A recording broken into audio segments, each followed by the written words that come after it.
Assalamualaikum to everyone and welcome again in the next video। तो आज हम लोग डिस्कस करेंगे टाइप्स ऑफ आरएनए। ठीक है, कल का जो वीडियो था उसके अंदर हमने डिस्कस किया था कि central dogma of protein synthesis क्या होता है, और अब हमें समझना है कि मैकेनिज्म क्या होता है प्रोटीन सिंथेसिस का, कैसे ट्रांसक्रिप्शन और ट्रांसलेशन होता है, कैसे न्यूक्लियस में ट्रांसक्रिप्शन होने के बाद एमआरएनए बाहर आता है। तो ट्रांसक्रिप्शन, ट्रांसलेशन और ट्रांसलोकेशन को समझने से पहले कुछ बेसिक पॉइंट्स होते हैं जो उस टॉपिक से रिलेटेड होते हैं, तो वो हमें समझना है। तो आप सभी को पता है कि जो डीएनए होता है ना, डीएनए एंड आरएनए, ये दोनों भी क्या होते हैं, that is the nucleic acid. ये दोनों भी क्या है, न्यूक्लिक एसिड है। और न्यूक्लिक एसिड जिससे बना होता है उसका बेसिक फॉर्म क्या है कि न्यूक्लिक एसिड में जो है वो शुगर होता है, प्लस उसके साथ नाइट्रोजनस बेस होता है ना, ये सभी को आप नियर अबाउट जानते ही होंगे। और उसके साथ होता है फॉस्फोरिक एसिड। तो ये बनाता है न्यूक्लियोटाइड। ठीक है, ये क्या बनाता है, न्यूक्लियोटाइड और न्यूक्लिक एसिड, इसको हम बोलते हैं एक बेसिक यूनिट। ये होता है न्यूक्लियोटाइड, न्यूक्लियोटाइड। ओके, अगर हम इसमें से फॉस्फोरिक एसिड को रिमूव कर देते हैं तो वो बन जाएगा न्यूक्लियोसाइड, और हमें वो अभी डिस्कस करना नहीं है। तो न्यूक्लियोटाइड के अंदर ये तीन बेसिक चीजें होती है। अब किसी भी न्यूक्लियोटाइड में जो शुगर होता है वो इंपॉर्टेंट होता है, वो पेंटोज शुगर होता है। पेंटोज शुगर मतलब 5 कार्बन रखने वाला शुगर। नाइट्रोजनस बेस आपको पता है, फॉस्फोरिक एसिड तो चलो सीधा डायरेक्ट है। नाइट्रोजनस बेस में आपको adenine plus guanine plus cytosine plus thymine और यूरेसिल। अगर हम डीएनए की बात करेंगे तो उसमें थायमिन होगा, और अगर हम आरएनए की बात करते हैं तो उसमें यूरेसिल होगा। तो यहाँ पर होगा क्योंकि एडेनिन जो है वो हमेशा से 2 बॉन्ड्स बनाएगा, किसके साथ, थायमिन और यूरेसिल के साथ। और गोनिन जो है वो ट्रिपल बॉन्ड बनाएगा साइटोसिन के साथ। ये बेसिक चीजें हैं जो आपने लास्ट प्रीवियस क्लासेस में डिस्कस की होंगी। अगर आप इस टॉपिक को डिस्कस करना चाहते हो, इस पे अलग से क्लास लेना हो तो उस पे हमें अलग से कोई वीडियो डिस्कस करना होगा। फिलहाल तो अभी हम इसको जस्ट मैं एज अ रिविजन इस पॉइंट को बता रहा हूँ कि ये सारी चीजें होती है। तो अब हमें समझना है कि आरएनए क्या होता है। आरएनए को थोड़ा सा हम समझेंगे, आरएनए के टाइप्स को देखेंगे, फिर हम हमारे मेन टॉपिक पर आएंगे जिसका नाम है जेनेटिक कोड्स। ओके, तो थोड़ा सा अब हम आरएनए से रिलेटेड समझते हैं। देखें, आरएनए जनरली हमें दो टाइप का दिखेगा। एक तरफ होता है जेनेटिक आरएनए। वैसे तो जेनेटिक आरएनए का कोई कॉन्सेप्ट इतना कोई इंपॉर्टेंट नहीं है, बट समझ लेते हैं क्योंकि देखो, मैक्सिमम अगर आप समझेंगे ऑर्गेनिज्म, तो मैक्सिमम ऑर्गेनिज्म में आपको डीएनए ही जो है वो जेनेटिक मटेरियल मिलेगा, DNA as a genetic material. ठीक है, ये आपने पढ़ा होगा और सुना भी होगा कि हमारा जो जेनेटिक मटेरियल होता है वो डीएनए होता है। बट फिर ये जेनेटिक आरएनए कहां से आ गया? It is only possible into some retroviruses. ये जो है वो कुछ रेट्रोवायरसेस के अंदर जो है वो यहां पर दिखेगा, जैसे एग्जाम्पल एचआईवी। जो एचआईवी वायरस है, ह्यूमन इम्यूनो डिफिशियंसी वायरस, तो उस कंडीशन में RNA as a genetic material रहेगा। आरएनए जो है वो उसका जेनेटिक मटेरियल रहेगा। तो उस आरएनए को हम बोलते हैं that is the ribo sorry genetic RNA. ठीक है, but in case of but in case of non genetic RNA, यहां पर हमें तीन टाइप्स मिलेंगे। नॉन जेनेटिक आरएनए के अंदर जो है वो हमें तीन टाइप्स यहां पर मिल जाएंगे। Number one, mRNA. Okay, number two, rRNA, और नंबर थ्री, टीआरएनए। ठीक है, अब इस एमआरएनए और टीआरएनए पे आपको फोकस करना है, क्योंकि एमआरएनए क्या होता है, एमआरएनए को बोला जाता है मैसेंजर आरएनए, क्योंकि इसके पास एक मैसेज है प्रोटीन सिंथेसिस के लिए, है ना। इसके अंदर इसी के अंदर होते हैं जेनेटिक कोड, और जेनेटिक कोड की कंडीशन में इसमें अमाइनो एसिड की इंफॉर्मेशन है। मतलब इसके पास क्या होती है, इंफॉर्मेशन होती है, और यही इंफॉर्मेशन जो है वो आगे जाकर प्रोटीन सिंथेसिस में हमारे यूज होता है। ठीक है, राइबोसोमल आरएनए की अगर हम बात करेंगे, और ये लॉन्गेस्ट आरएनए होता है ना, लॉन्गेस्ट आरएनए होता है। ये स्ट्रेट आरएनए होता है, सिंगल स्ट्रैंडेड होता है, इसमें कहीं पर भी कोई कॉम्प्लीमेंट्री बेस पेयरिंग नहीं होती है। ये सारे उसके पॉइंट है, मैं सिर्फ क्विक एक रिवाइव कर रहा हूँ जेनेटिक कोड समझाने के लिए आपको। ओके, फिर आरआरएनए का मतलब होता है राइबोसोमल आरएनए, जो कि हेल्प करता है प्रोटीन सिंथेसिस में, डायरेक्शन बताने में, और भी बहुत सारे इसके काम है जिसमें अभी हमें डिस्कस करना नहीं है। और आरआरएनए जो है वो more than 80% of total RNA, मतलब टोटल आरएनए का ये मोर देन 80% होता है, मतलब मोस्ट अबेंडेंट आरएनए, क्वांटिटी के अंदर जो है वो सबसे ज्यादा ये आरएनए होता है। ठीक है, अब आगे बढ़ते हैं हम। देखो टी आरएनए हमारे लिए इंपॉर्टेंट है, जिसको हम बोलते हैं ट्रांसफर आरएनए, क्योंकि ये अमीनो एसिड को ये ट्रांसफर करता है, क्योंकि इसका जो स्ट्रक्चर आप देखेंगे आगे जाकर कुछ इस तरीके का स्ट्रक्चर देखेंगे, जिसको हम यहाँ पर इसका एंटीकोडॉन आर्म होगा। ठीक है, और यहाँ पर इसके जो है ना, इस जगह पर ये अमीनो एसिड आर्म, तो यहाँ पर प्रेजेंट होगा, ये इसका हो गया, यहाँ पर एंटीकोडॉन रहेगा। ठीक है, दिस इज द एंटीकोडॉन, और यहाँ पर जो है वो इसका अमीनो एसिड रहेगा। ठीक है, ये जो है वो अमीनो एसिड आर्म रहेगा।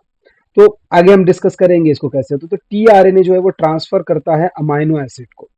ये सारी चीजें 9th स्टैंडर्ड के जो एक आपको डीएनए आरएनए से रिलेटेड एक यूनिट था लास्ट में, आई थिंक वहां पर लाइफ प्रोसेस से ऐसा ही कुछ उसका टाइटल था, तो वहां पर आपने डिस्कस किया होगा। चले, तो अब आगे आते हैं और डिस्कस करते हैं हमारा important point, what is mean by genetic code.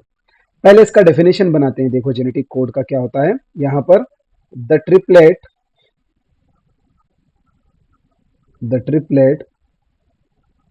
sequence of nitrogenous bases present on the mRNA, सिर्फ mRNA की बात हो रही है, ना ही rRNA और ना ही tRNA, mRNA is called as genetic code. इसी को जो है वो हम बोलते हैं जेनेटिक कोड। देखें इसको समझते हैं, जैसे फॉर एग्जांपल ये हो गया mRNA, अगर ये mRNA हो गया है और इसके ऊपर ये सीक्वेंस है बेस पेयरिंग का,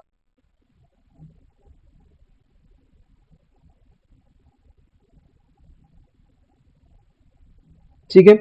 अब जैसे for example AUG CCA UUC and UAG, तो देखें ये हो गया, देखिए mRNA, ये जो है ये पूरा है mRNA, और इस पे हर एक ट्रिपलेट, यहाँ पर देखो ये जो तीन तीन बेस पेयर्स है, these base pairs are called as the genetic code. इन बेस पेयर के सीक्वेंस को हम बोलते हैं जेनेटिक कोड। ये सब जेनेटिक कोड है। अब जेनेटिक कोड के बहुत सारे जो है वो कैरेक्टर्स भी हैं। अब यहाँ पर हमें उन कैरेक्टर्स वगैरह को चलो शॉर्ट में मैं आपको बता देता हूँ। जैसे कि जेनेटिक कोड जो है वो ट्रिपलेट होते हैं, ठीक है। जेनेटिक कोड जो है वो कॉमालेस होते हैं। Then genetic code, these genetic codes are polarity, है ना, इनके पास पोलैरिटी होती है, यानी कि 3' to 5' वाले पोलैरिटी। देन उसके बाद में जेनेटिक कोड क्या होता है, नॉन ओवरलैपिंग होंगे, और भी ऐसे बहुत सारे पॉइंट्स आप जेनेटिक कोड को पढ़ेंगे, बट वो हमारा अभी पॉइंट नहीं है। अभी हमें समझना है what is mean by start codon and what is mean by stop codon.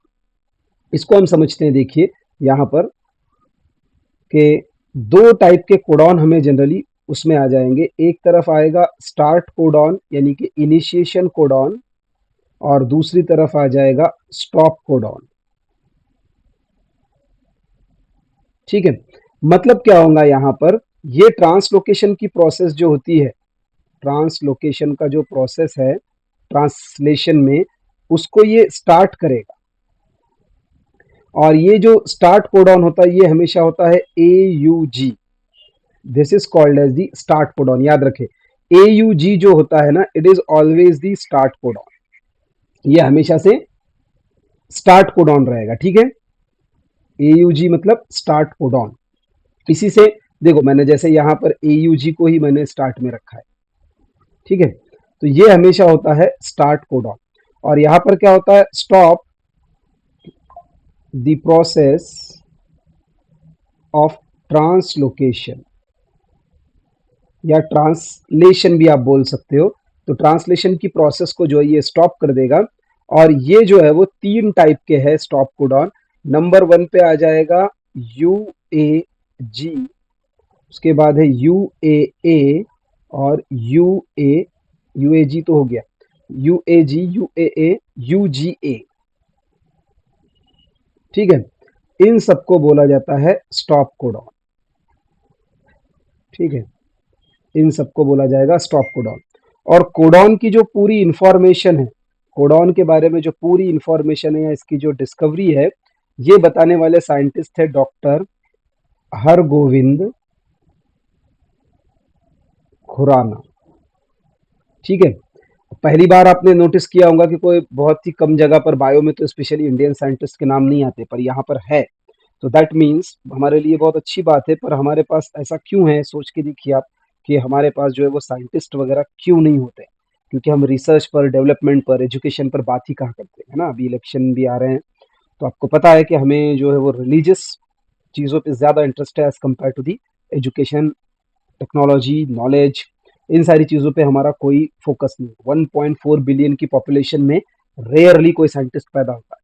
Talent है, सब कुछ है, पर बोलते हैं ना एक पुअर, एक बोलते हैं ना गंदी सियासत ने हमें इस तरीके से गड्ढे में ढकेल दिया है कि हम उससे अब निकल नहीं पा रहे। अगर हम अभी भी इससे ना निकलेंगे तो शायद हमारी आने वाली जनरेशन्स वगैरह इन सबको बस इसी चक्करों में उलझाया जाएगा।